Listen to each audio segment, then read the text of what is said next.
নড়াইল সদরের সিঙ্গা গ্রামে আধিপত্য বিস্তারকে কেন্দ্র করে দুই পক্ষের সংঘর্ষ হয়েছে। এতে এখন পর্যন্ত 4 জনের নিহতের খবর পাওয়া গেছে। আহত হয়েছেন বেশ কয়েকজন। রোববার রাতে উপজেলার সিঙ্গা শোলপুর ইউনিয়নের সিঙ্গা গ্রামে এই সংঘর্ষ হয়। নড়াইল সদর থানার ভারপ্রাপ্ত কর্মকর্তা মোহাম্মদ অলি মিয়া জানান, সংঘর্ষে ঘটনাস্থলেই 3 জনের মৃত্যু হয়। সদর হাসপাতালে নেয়ার পর আরেকজন মারা যান। তবে কাদের মধ্যে এই সংঘর্ষ হয়েছে এখনো জানা যায়নি। পুলিশও এখনো তথ্য সংগ্রহ করছে, বিস্তারিত জানাতে পারেনি। দর্শক, নড়াইলে আধিপত্য বিস্তারকে কেন্দ্র করে দুই পক্ষের সংঘর্ষের সর্বশেষ তথ্য জানাতে আমাদের সাথে যুক্ত হচ্ছেন সহকর্মী আজিজুল ইসলাম। আজিজুল, কাদের মধ্যে এই সংঘর্ষ হলো, কি তথ্য পেয়েছেন এবং কি কারণেই বা সংঘর্ষটি হয়েছে, কি জানতে পেরেছেন, আপনি জানাবেন বিস্তারিত। নড়াইলে আমি এখন দাঁড়িয়ে আছি বড়কুলা এলাকায়। এখানে আসলে পূর্ব থেকে অনেক আগের থেকেই আসলে এখানে সাবেক চেয়ারম্যান উজ্জ্বল এবং খয়ের, এই দুই চেয়ারম্যানের মধ্যে অনেক আগে দীর্ঘদিন থেকে আসলে তাদের দ্বন্দ্ব চলে আসছিল এবং দ্বন্দ্ব থাকার কারণে আজকে সেখার পরে ভোর রাত্রে এখানে আপনার খয়ের গ্রুপের যে এখানে স্থানীয় সূত্র যেটা জানা গেছে এবং পুলিশও আমাদেরকে জানিয়েছেন যে সেখানে খয়ের গ্রুপের লোক এখানে যে খলিল গ্রুপের উপরে আক্রমণ করে খলিলের বাড়ি পড়ে। এই খলিলের বাড়ি আসলে এখান থেকে 3 কিলোমিটার তারা তাঁতপুরে গ্রাম নামক বাড়ি ছিল। সেখান থেকে তিনি দীর্ঘ দ্বন্দ্বের কারণে এখানে নতুন করে এই বড় কুলায় বাড়ি করছেন। এই খলিলের বাড়ি আক্রমণ করে এবং খলিলের আক্রমণ করার কারণে এখানে খলিল মারা যায়, তার ছেলে তাহাজ্জুদ মারা যায় এবং এবং দেখা এবং আপনার তাহাজ্জুদ খলিলের ছেলে তাহাজ্জুদ এবং ফেরদাউস এখানে ঘটনাস্থলে মারা যায়। আর ওসিবুর রহমান উনি সদর হাসপাতালে থাকে, সেখানে থাকা অবস্থায় উনি সেখানে মৃত্যুবরণ করেন। এই মুহূর্তে আমি একটু জানিয়ে রাখি, এখানে আমরা সমর্থিত সূত্রে যেটুকু জানতে পারছি এখানে আরেকজন মারা গেছেন, সেটা হচ্ছে মুন্না শেখ। এখানে যে ফেরদাউস মারা গেছেন, সেই ফেরদাউসের ছেলে মুন্না, সে তাকে উন্নত চিকিৎসার জন্য যশোরে নিয়ে এবং সেখানে নাকি তিনি মারা গেছেন বলে আমরা এই মাত্র জানতে পারলাম। অর্থাৎ এখানে এখন মৃতের সংখ্যা 5-এ দাঁড়িয়েছে বলে আমরা মোটামুটি জানতে পারছি। আর এখানে যে গ্রুপের এখানে সাবেক চেয়ারম্যান, সেই সাবেক চেয়ারম্যানের যে দ্বন্দ্ব, এই দ্বন্দ্ব কিন্তু আসলে দীর্ঘদিনে এখানে উজ্জ্বল চেয়ারম্যান এবং খায়ের চেয়ারম্যান, এবং এই খায়ের চেয়ারম্যানের একটা গ্রুপ, এই বড়কুলা একটা গ্রুপ খলিল এবং অন্য একটা গ্রুপ নিয়ন্ত্রণ করত ওসিপুর, এবং এই ওসিপুর এবং খলিলের মধ্যে দিয়ে দ্বন্দ্বের কারণে আসলে এই আজকের এই মৃত্যুর কারণ বলে জানিয়েছেন। এবং আজিজুল, ধন্যবাদ। আপনি থাকুন সেখানে, তথ্য সংগ্রহ করুন। দর্শক, যেমনটি বলছিলাম যে নড়াইল আধিপত্য বিস্তারকে কেন্দ্র করে সংঘর্ষ হয়েছে, দুটি পক্ষের সর্বশেষ তথ্য জানানোর চেষ্টা করছি। মোবাইল চুরিকে কেন্দ্র করে দুই পরিবারের দ্বন্দ্ব। ঘটনার জেরে কদমতলীর শিশু রিফাতকে বাসায় ডেকে নিয়ে হত্যা। পরদিন চালের ড্রামে লুকিয়ে রাখা মরদেহ অটোরিকশায় করে গ্যান্ডারিয়ায় ফেলে আসে খুনি, যার পুরো ঘটনা ধরা পড়ে ওই এলাকার একাধিক সিসি ক্যামেরায়। এ ঘটনায় অভিযুক্ত মায়া বেগমকে গ্রেফতার করেছে পুলিশ। দর্শক, আশিক মাহমুদের প্রতিবেদন। গত 17 ফেব্রুয়ারি রাজধানীর কদমতলী থানাধীন খানকা শরীফ পুকুরপাড় এলাকার সিসি ক্যামেরার ফুটেজ এটি, যাতে দেখা যায় খাবার দেওয়ার কথা বলে ছোট্ট রিফাতকে বাসায় ডেকে নেয় মায়া বেগম নামের এই নারী। তার পেছন পেছন ছোট্ট রিফাতও মায়া বেগমের ঘরে প্রবেশ করে। এরপর থেকে নিখোঁজ রিফাত। এই ঘটনার পরদিন মায়া বেগম বাসা থেকে ড্রামে ভর্তি রিফাতের মরদেহ অটোরিকশায় করে নিয়ে যায়, ফেলে আসে গ্যান্ডারিয়া থানাধীন লোহারপুল এলাকার ময়লার স্তূপে। ওই দিন রাতে পরিবারের সদস্যরা রিফাতের মরদেহ শনাক্ত করে। স্বজনরা বলছেন, মোবাইল চুরিকে কেন্দ্র করে মায়া বেগমের সাথে দ্বন্দ্ব ছিল তাদের।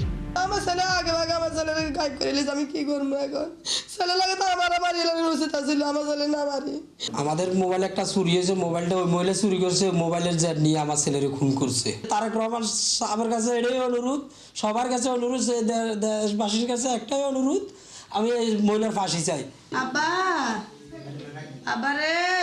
রিফাতকে পরিকল্পিতভাবে হত্যা করে মায়া বেগম নিজেই নিখোঁজের নাটক সাজায় বলেও জানায় স্বজনরা।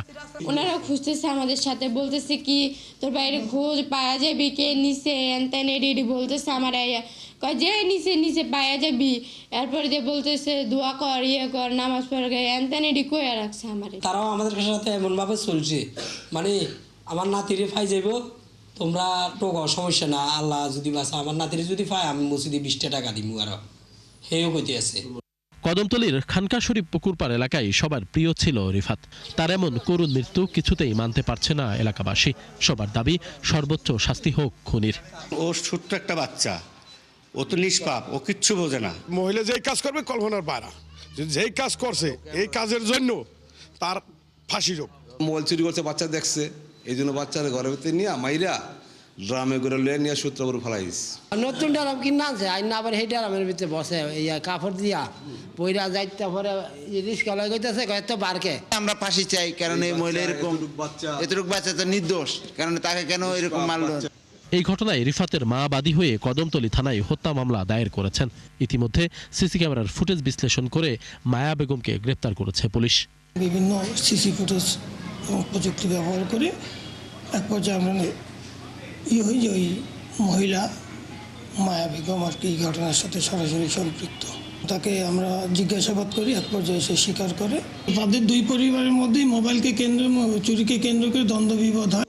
ছোট্ট রিফাতকে যারা নির্মমভাবে হত্যা করেছে তাদের শাস্তি নিশ্চিত করে দৃষ্টান্ত স্থাপনের দাবি স্বজন ও এলাকাবাসীর। আশিক মাহমুদ, ৭১, ঢাকা। বছরখানেক আগে ভবিষ্যৎ গড়ার স্বপ্ন নিয়ে সৌদি আরব যান বরিশালের এক তরুণী। ভাগ্য বদলের পরিবর্তে 4 বার হাত বদল হন পাচার চক্রের খপ্পরে। নির্যাতনের শিকার হয়ে 5 মাসের অন্তঃসত্ত্বা অবস্থায় গ্রেফতার হন সৌদি পুলিশের হাতে। দেশে ফেরত এলেও লোকলজ্জা আর সমাজের ভয়ে ফিরতে পারছেন না নিজ বাড়িতে। দত্তক দিতে চান অনাগত সন্তানকে। রেমিটেন্স যোদ্ধা নির্যাতিত এই তরুণীর গল্প জানাচ্ছেন আমাদের সহকর্মী শাহনাজ শারমিন। 1 বছর আগে রঙিন স্বপ্ন নিয়ে প্রবাসে পাড়ি জমান এই তরুণী। এরপর থেকেই জীবন যেন বারবার তার সাথে নিষ্ঠুর খেলা খেলেছে। এর আগের গল্পটাও যেন সিনেমার মতো। ছোটবেলায় এতিমখানায় বড় হওয়া, এরপর বিয়ে ও স্বামীর মৃত্যু, সবশেষে ভাগ্যের খোঁজে প্রবাস যাত্রা। বাবা আমাকে দেখে না, আমিও বাবা দেখিনি। মা আর এখানে বিয়ে করলো, আমার এতিমখানা দেওয়ার কয়েকদিন পরে আমার নানি মারা যায়। আমার ছেলেটা রাইখা তখন আমার মেয়ে গর্ভে ছিল, তখন আমাকে বের করে দিল হাজবেন্ড মারা যাওয়ার। সেখানেও যেন জীবন মুচকি হাসে তার সাথে। নানা নির্যাতনের পর দেশে ফিরে এসে আশ্রয় এখন বেসরকারি একটি সংস্থার শেল্টারে। কারেন্টের হট দেওয়া, ইঞ্জেকশন দেওয়া, অনেক অত্যাচার করছে জেলখানায়ও। আমি 9 তারিখে এয়ারপোর্টে নামছি। কথায় কথায় উঠে আসে প্রবাসের যাযাবর জীবনের গল্প। ওখানে আমাকে অনেক কষ্ট দিয়েছে, অনেক টর্চার করছে, অনেক রুটি দিয়ে আমার পেট ভরে না, বা রুটি আমি আর পাচ্ছি না, খাচ্ছি, অনেক রাতে পারাইছে। মাঝে জেলও খাটেন, সইতে হয় শারীরিক ও মানসিক নির্যাতনও। মক্কায় গিয়ে পড়েন পাকিস্তানি চালকের হাতে। মক্কায় যাইয়া উমরা টুমরা কইরা সেরকম একটা চক্কলে পড়ে গেছে। ওই যে ড্রাইভার আছে মানে অনেক খারাপই করছে। তারপর নির্যাতন সইতে না পেরে নিজেই ধরা দেন পুলিশের কাছে। যেদিন আমাকে ধরছে ওদিনকেই আমার পরীক্ষা করাইছে, মেডিকেল করাইছে। করার পর দেখে যে আমি কনসিভ। ফিরে আসেন দেশে, কিন্তু ফেরা হয় না সন্তান আর স্বজনদের কাছে। অন্যদিকে অনাগত সন্তানের ভবিষ্যৎ গড়তে দিতে চান দত্তক। আমার একটাই খালি আশা যে আমার এই বাচ্চাটা কাউরে আমি দত্তক দিয়ে দেব।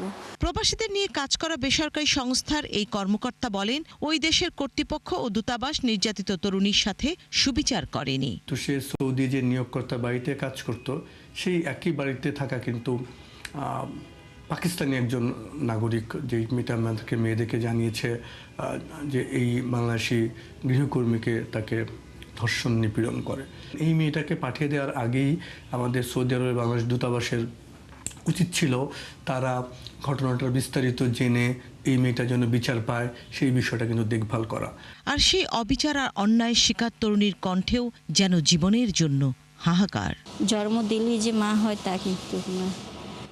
শাহনাজ শারমিন, ৭১, ঢাকা। 26শে ফেব্রুয়ারি শুরু হচ্ছে এ বছরের অমর 21শে বইমেলা। ওই দিন দুপুর 2টায় আনুষ্ঠানিক উদ্বোধন করবেন প্রধানমন্ত্রী তারেক রহমান। মেলা প্রাঙ্গণে এখন চলছে শেষ মুহূর্তের প্রস্তুতি। আজ থেকে শুরু হচ্ছে স্টল নির্মাণের কাজ। প্রকাশকদের জন্য মেলার স্টল ফি সম্পূর্ণ মওকুফ করা হয়েছে। তবে এবারের মেলায় থাকছে না কোনো প্যাভিলিয়ন। রোববার সন্ধ্যা 7টায় বাংলা একাডেমিতে অনুষ্ঠিত সমন্বয় সভায় এসব সিদ্ধান্ত চূড়ান্ত হয়। এরই মধ্যে প্যাভিলিয়ন প্রাপ্ত প্রকাশকগণ নিজ নিজ প্যাভিলিয়ন সরিয়ে নিতে রাজি হয়েছেন। প্রকাশকদের সুবিধার্থে ইতোমধ্যে সংস্কৃতি বিষয়ক মন্ত্রণালয়ের মন্ত্রী ও প্রতিমন্ত্রী অমর একুশে বইমেলা 2026-এর স্টল ফি সম্পূর্ণ মওকুফের ঘোষণা দিয়েছেন। নির্বাচন ও রোজার কারণে এবারের বইমেলা দেরিতে শুরু হচ্ছে। বঙ্গোপসাগরে সৃষ্ট সুস্পষ্ট লঘুচাপের প্রভাবে আগামী দুদিন দেশের কয়েকটি বিভাগে বৃষ্টি বা বজ্র বৃষ্টির সম্ভাবনার কথা জানিয়েছে আবহাওয়া অধিদপ্তর। এর প্রভাবে আগামী 3 দিন দেশের 3টি বিভাগে বৃষ্টির পূর্বাভাস দেওয়া হয়েছে। এছাড়া ঢাকার আকাশ অস্থায়ীভাবে আংশিক মেঘলা থাকতে পারে বলে জানিয়েছে আবহাওয়া অফিস। লঘুচাপের প্রভাবে খুলনা ও বরিশাল বিভাগের 2-1টি জায়গায় আজ বৃষ্টি বা বজ্র বৃষ্টি হতে পারে। অন্যত্র আংশিক মেঘলা আকাশ সহ আবহাওয়া প্রধানত শুষ্ক থাকবে। তাপমাত্রা সামান্য বাড়তে পারে। আগামীকাল রাজশাহী, ঢাকা, খুলনা ও বরিশাল বিভাগের 2-1টি জায়গায় বৃষ্টি বা বজ্র বৃষ্টির সম্ভাবনা রয়েছে। এ সময় রাতের তাপমাত্রা সামান্য বাড়তে পারে, তবে দিনের তাপমাত্রা কিছুটা কমার সম্ভাবনা রয়েছে। ভোরে চট্টগ্রাম মহানগরীর হালি শহর আবাহনী ক্লাবের মাঠের সামনের 6তলা আবাসিক ভবনের 3 তলায় গ্যাস লাইনের বিস্ফোরণে 9 জন দগ্ধ হয়েছে। তাদের চিকিৎসা চলছে চট্টগ্রাম মেডিকেল কলেজ হাসপাতালের বার্ন ইউনিটে। আইসিইউতে পর্যাপ্ত বেড না থাকায় উন্নত চিকিৎসার জন্য ঢাকা আনার প্রস্তুতি নিচ্ছেন আহতদের স্বজনরা।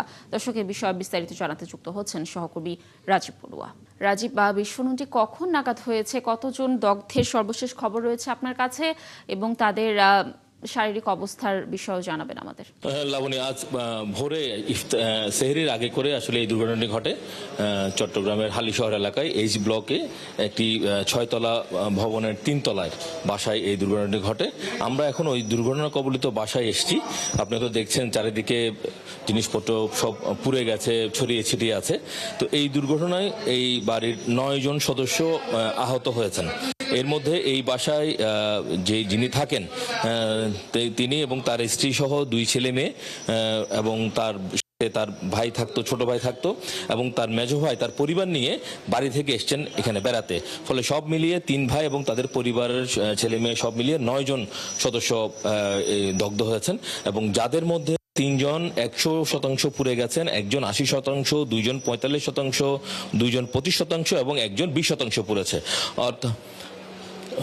এখানে পুড়ে যাওয়ার পরে তারা চমেক হাসপাতালে চিকিৎসা নিচ্ছে, এবং চিকিৎসকরা বলছেন সবাই আসলে আশঙ্কাজনক অবস্থায় আছেন, এবং তাদের যে স্বজনরা তারা বলছেন যে উন্নত চিকিৎসার জন্য তাদেরকে ঢাকা নেবেন, কেননা চট্টগ্রাম মেডিকেল কলেজ হাসপাতালে যে পর্যাপ্ত যে আইসিইউ ব্যবস্থা, বিশেষ করে যারা বার্নের জন্য যে পর্যাপ্ত আইসিইউ ব্যবস্থা সেটি আসলে নাই। তো যার কারণে আসলে উন্নত চিকিৎসার জন্য তাদেরকে ঢাকা নিয়ে যাওয়ার কথা চলছে, এবং তারা সেই মোতাবেকই আসলে কাজ চলছে। তবে আমরা যেখানে আসছি এখানে এই বাড়ির মালিক তিনি বলছেন যে আসলে এটি এর দুর্ঘটনা ঘটার পরে ফায়ার সার্ভিসের কর্মকর্তারা এসেছেন, লোকজন এসেছেন, তারা তদন্ত করেছেন, এবং তারা দেখেছেন যে এখানে যে গ্যাসের চুলা ছিল, লাইনের গ্যাস, সেই লাইনের গ্যাসের চুলা কোনো কারণে হয়তো রাত্রেবেলা হয়তো ঠিকভাবে বন্ধ করেনি, যার কারণে সারা রাত ধরে আসলে গ্যাস বের হয়েছে, এবং সকালবেলা আসলে যখন রান্না করতে গেছে তখনই আসলে বিস্ফোরণের ঘটনাটি ঘটেছে।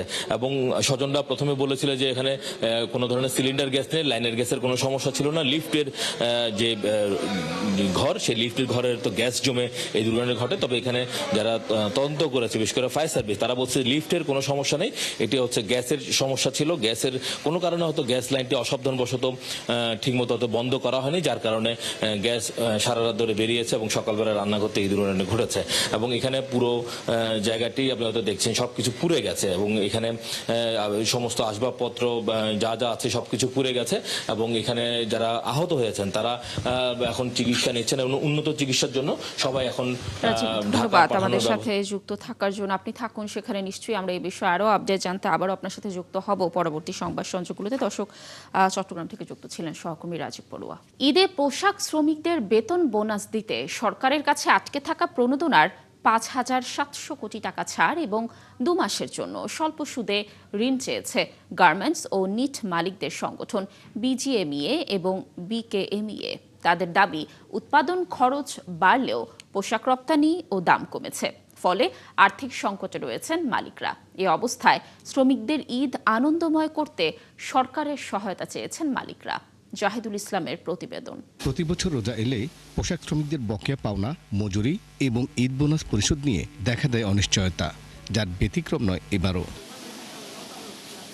গার্মেন্টস মালিকরা বলছেন, অন্তর্বর্তী সরকারের আমলে ব্যবসার সুষ্ঠু পরিবেশ ছিল না, পণ্যের ক্রয়াদেশ ও দাম কমেছে। এই অবস্থায় তারাও আছেন আর্থিক সংকটে। গ্যাস এর মূল্য বৃদ্ধি, বিদ্যুতের মূল্য বৃদ্ধি, আপনার এভরিথিং এর পোর্টের আপনার দেখেন সার্ভিস চার্জ আপনার 41% বৃদ্ধি করা হলো। সবকিছু কিন্তু বাড়ছে, কিন্তু আমাদের সিএম কি বাড়ছে? যদি আমি ইনসেন্টিভের টাকা না পাই তাহলে কিন্তু আমাকে অবশ্যই, আমি শঙ্কিত যে তখন আমাকে অবশ্যই যেভাবেই হোক আমার ব্যাংকের থেকে আমার লোনের প্রয়োজন হবে। শ্রমিকদের বকেয়া বেতন সহ ঈদ বোনাস পরিশোধে এরই মধ্যে প্রণোদনার টাকা ছাড় সহ অন্তত 2 মাসের জন্য স্বল্প সুদে সরকারের কাছে ঋণ চেয়েছেন শিল্প মালিকরা। আগে তো দেখা গেছে ঝুঁকিপূর্ণ হয়তো 5 to 6%, ম্যাক্সিমাম 10% আমরা একটা তালিকা করতাম। এখন তো ঝুঁকিপূর্ণ মিনিমাম 50%। এক্সপোর্ট কমে গেছে, এরপর আবার নানাভাবে তারা ক্ষতিগ্রস্ত, ব্যাংকগুলি সহযোগিতা করছে না। সেক্টর অবস্থা ভালো না এবং সেই জিনিসটাকে আগে ভাগেই ফয়সালা করার জন্য এবং আগে ভাগে এটার পিছনে কাজ করার জন্য আমরা অলরেডি কিন্তু বাণিজ্য, আমাদের যে অর্থ সচিব আছে ওনার সাথে আমরা গত সপ্তাহে মিটিং করেছি এবং আমরা আমাদের যে উৎকণ্ঠার বিষয়গুলো সেটা জানিয়েছি। পর্যবেক্ষকরা বলছেন, সমস্যার স্থায়ী সমাধানে অর্থনৈতিক কাঠামো শক্তিশালী এবং ট্রেড ইউনিয়ন সহ গার্মেন্টসগুলোর পরিচালনার প্রতি ধাপে শ্রমিক প্রতিনিধিদের অন্তর্ভুক্ত করা প্রয়োজন। গার্মেন্টস কারখানাগুলো যদি সঠিক ধরনের ফাইন্যান্সিয়াল ম্যানেজমেন্টে চলে, তাহলে তার জন্য এই যে উৎসব কেন্দ্রিক সময়কালে যে বাড়তি ব্যয়ের বিষয় দ্বারাই এগুলো সহজেই তাদের মোকাবেলা করতে পারার কথা। কারখানাগুলোর ওয়ার্কার পার্টিসিপেশন কমিটিগুলোকে সক্রিয় করা, ট্রেড ইউনিয়ন চালু করা, যাতে ট্রেড ইউনিয়ন কর্তৃপক্ষ শ্রমিকদের আর্থিক বিষয়াদির ব্যাপারে সবসময় মালিক পক্ষের সঙ্গে আলাপ আলোচনায় থাকেন। বিজিএমইএ এবং বিকেএমইএ এর সদস্যভুক্ত পোশাক কারখানা আছে প্রায় 2500। এর বাইরেও নন কমপ্লায়েন্স কারখানা আছে প্রায় সমসংখ্যক।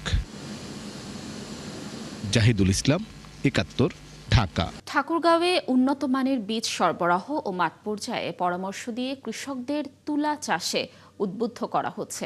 দেশের বস্ত্র খাতের চাহিদা মেটাতে সরকারি উদ্যোগের পাশাপাশি বেসরকারি প্রতিষ্ঠানও এগিয়ে এসেছে। এবার হাইব্রিড DM4 জাতের তুলার চাষ করে দ্বিগুণ লাভ করেছেন চাষিরা। তানভীর হাসান তানুর তথ্য ছবিতে প্রতিবেদন। সাদা শুভ্র তুলার ক্ষেত এখন ঠাকুরগাঁয়ের নতুন সম্ভাবনার প্রতীক।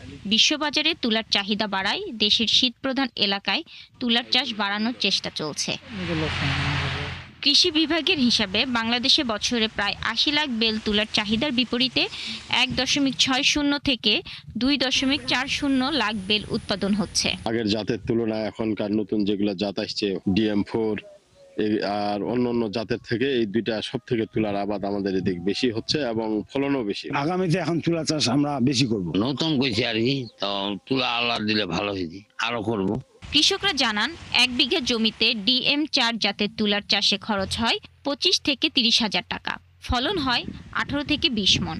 বর্তমানে প্রতি মণ তুলার বাজার দর প্রায় 4000 টাকা। বিঘায় গত বছর পেয়েছিলাম 17 মণ, আশা করছি এবছরে কিছুটা হলেও বাড়তে হবে। গত বছরের তুলনায় এবছরে ফলের আপনার গঠনটা একটু বড়। এবার লাগাইছি 1.5 বিঘা মতো, আশা করা যায় এবার যে 28-30 মণ পাবো 1.5 বিঘাতে। কীটনাশকটা আমার কিন্তু একটু কম পাচ্ছি আর কি, সারটা যা পাচ্ছি গাই, তারপর আমরা নিজস্ব সার দিয়ে আমরা আবাদ করছি আর কি। না, ঠাকুরগাঁও জোনের প্রধান তুলা উন্নয়ন কর্মকর্তা জানান, উৎপাদন প্রক্রিয়া সহজ ও লাভজনক হওয়ায় কৃষকদের তুলা চাষে আগ্রহ বাড়ছে। তারা এটা নির্দিষ্ট একটা দামে বিক্রি করতে পারছে। এটা যেহেতু একটা শুকনো ফসল, এটাতে তেমন কিছুই করতে হয় না। এটা হারভেস্ট করার পরে দেখা যাচ্ছে তেমন কোনো কাজ থাকে না, শুধু জাস্ট একটা দুইটা শুকায়ে এটা বস্তাজাত করে ফেললে এটাতে আর কোনো কিন্তু পচনের ভয় থাকতেছে না, কোনো দামের কোনো পড়তি থাকতেছে না এবং কৃষকরা এটাতে অনেক আস্থা ফিল করতেছে। কৃষকরা আরো জানান, তুলার প্রতিটি অংশ অর্থনৈতিকভাবে গুরুত্বপূর্ণ। এর আঁশ থেকে তৈরি হয় সুতা ও বস্ত্র, বীজ থেকে পাওয়া যায় ভোজ্য তেল ও খৈল। এছাড়া গাছের অংশ জ্বালানি ও কাগজ শিল্পে ব্যবহার হয়। শাকিলা সিথি, 71। হাজারীবাগের একটি বাসায় গ্যাসের চুলা থেকে আগুন লেগে একই পরিবারের শিশু সহ 4 জন দগ্ধ হয়ে ঢাকা মেডিকেলের বার্ন ইউনিটে চিকিৎসাধীন রয়েছে। দর্শক, সেখানে রয়েছেন আমাদের সহকর্মী নিবিড় শাহ, আমরা যুক্ত হব তার সাথে, জানাবো আরো তথ্য। নিবিড়, ফায়ার সার্ভিসের সদস্যরা সর্বশেষ কি আপডেট দিয়েছে এই ঘটনার বিষয়ে জানাবেন, এবং সেই সাথে জানাবেন যে যারা চিকিৎসাধীন রয়েছে তাদের শারীরিক অবস্থার বিষয়ে ডাক্তাররা কি বলছে। এখন পর্যন্ত আমাদের কাছে যে তথ্য রয়েছে, গেল রাতে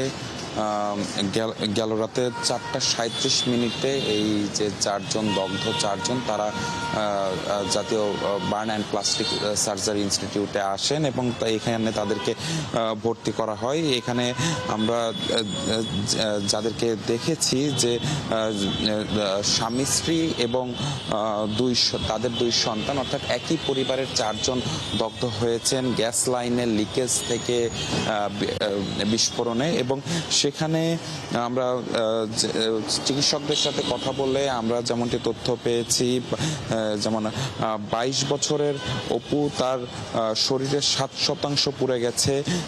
35 বছরের পিঙ্কি, তার শরীরের 75% পুড়ে গেছে, অর্থাৎ দগ্ধ হয়েছে।